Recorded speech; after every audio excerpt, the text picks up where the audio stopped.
Today, I will be speaking from my heart. Lahat ng sasabihin ko ngayon ay galing sa puso ko. Today, I will take accountability for everything. Nagkamali ako, and I want to say sorry for everything that I have done. It all started last June of 2024. I was in a very dark place. I was lonely. And I was getting attention from Anthony. The kind of attention that I needed. When I sensed that there was this brewing attraction between Anthony and I, nadala ako sa emotions ko. And I knew that was wrong. I came clean right away. I told my ex everything. And I admitted things to him. And then we broke up. It wasn't easy. It was very hard for me, too. I announced the breakup. The reason why I became so emotional during the interview, because I was holding back a truth. Yun yung totoo.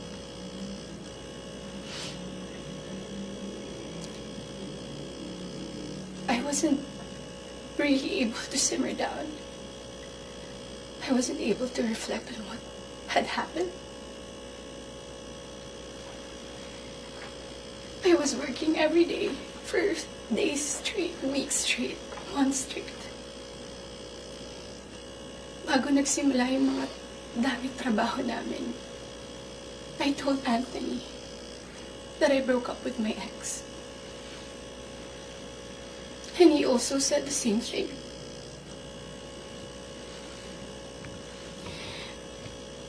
Mind you, I was in a very lonely place. I was so lonely. And I was so vulnerable at that time. Like everybody, nakaka-break lang. You would be so vulnerable. I was working every day. At sa lahat ng trabaho na yun, kasama ko si Anthony. Aaminin ko, sa araw-araw ng pagtatrabaho namin, nahulog din yung loob ko. He would be very sweet to me. He would be such a gentleman to me. He would say things to me. He would tease me on the set in front of other people. He would tell all the people who were close to me that he was single. So, I was confident to act a certain way around him on the set.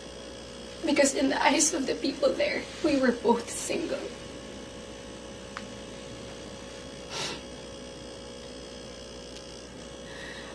Araw-araw kami nagtatrabaho, and September came.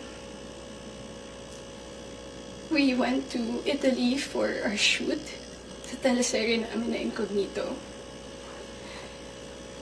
And doon nag-start na naging deep yung pagkakilala namin sa isa't isa. I really fell. Nung pauwi na kami ng Italy, it was my birthday. And we were stuck at the airport. The whole day. He would say things to me that are sweet. He would say promises. We would tell promises to each other. And then nung pauwi na ng Italy, I felt so happy that I had to post something on my IG story just to appreciate him during that day.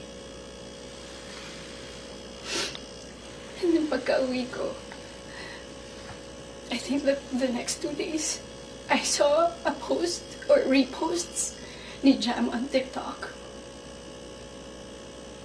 Nakita ko lahat yun. And at that time, yung time frame na yun, Nasa screenshots din na nangamusta ako. I said, kamusta si Jam? Nangamusta ako kay Jam. It wasn't because dahil alam ko na sila pa. Dahil alam ko na she was going through something and Anthony had to take care of her. But at that time, nagtatrabaho pa rin kami and he would still be the same way to me. I would ask him. God knows I asked him, nagkabalikan ba kayo? He said no. Do you still love her? He said no. He would say things na ako yung gusto niya and all. I really asked him so many times. And then the first wave of bashing on TikTok. Masakit yun para sa akin. I asked him, when are you gonna release a statement na wala na kayo?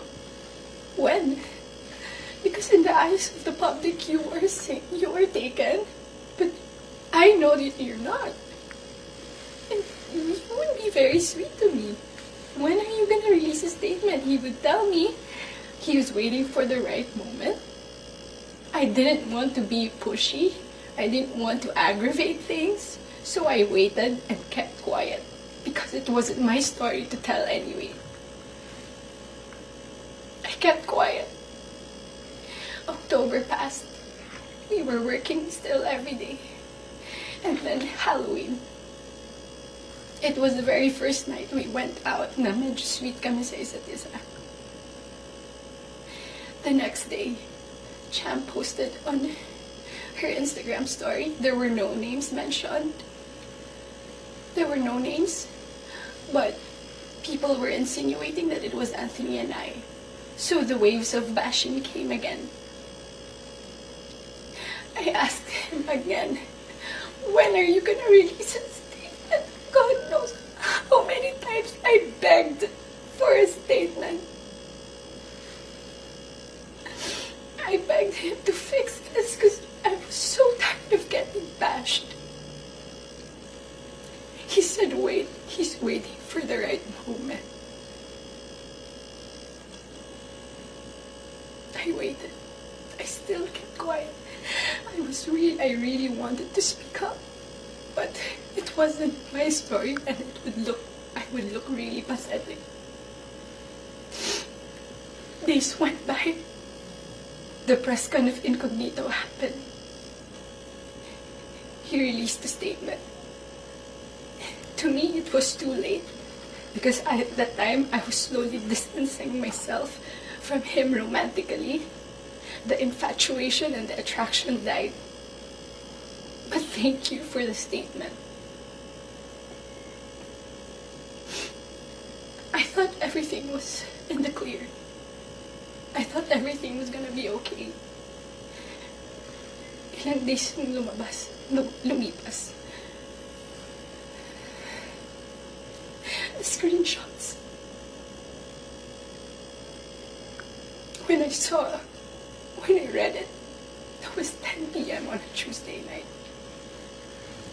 When I read it, I was gutted. I was shocked. I'm truly embarrassed. Dahil nakita ng tao lahat yun without my consent. Against my will. I read the screenshots over and over and over again. Ang pinaka-na-shock ako dun. I read it. It was the perfect narrative. That there was this other woman. That there was this apologetic boyfriend. And the avoidant boyfriend towards the other woman. And the scorned woman. That's the narrative. That's her side of the story. And there's nothing wrong with that. But this is my side. This is my side. And I've been reading those screenshots. Doon ko na pagtagpi-tagpi lahat. Na kaya pala hindi siya makapag-release ng statement. Dahil sila pa pala this whole entire time. I didn't know. I was in the dark. didn't know. I had no idea. God knows. Ilang beses ako nagtanong. Ilang beses ako nanghingi ng statement. Doon ko rin na-realize bakit ganun yung reactions ni Jam. Now, I get her. I get her pain. I get her wrath. I get her anger. Kaya pala ganun. Because she was clueless about everything. I was clueless about everything. We both believed kung anong mga nasabi sa akin. Maybe iba yung sinabi sa kanya.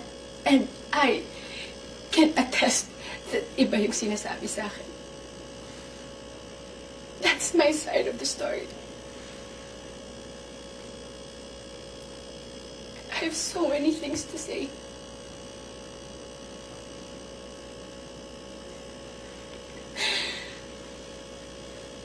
Hindi ka ako makapaniwala.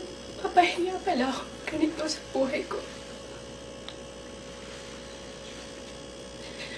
So to the public, I am sorry that you got to see that very intimate side of me. Ganun talaga ako pag nagbigay ng pagmamahal.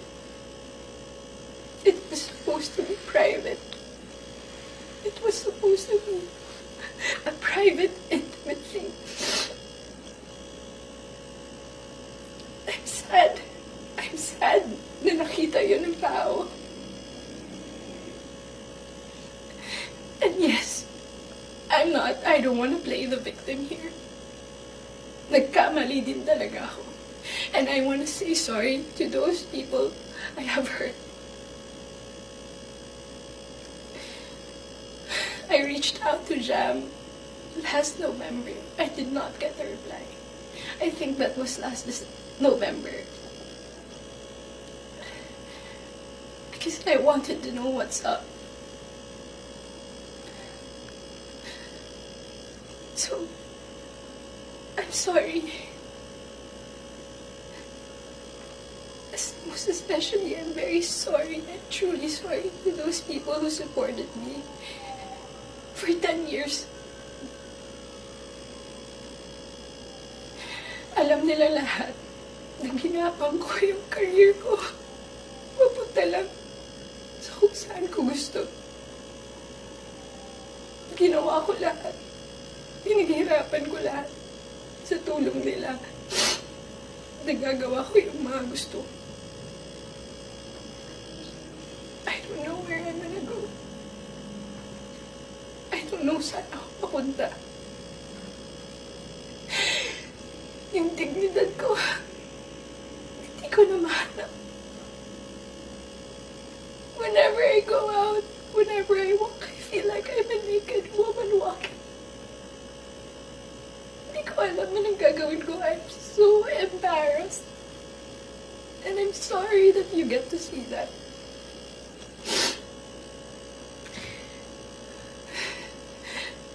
But I can assure you, tuloy pa rin ako. Tuloy pa rin ang laban.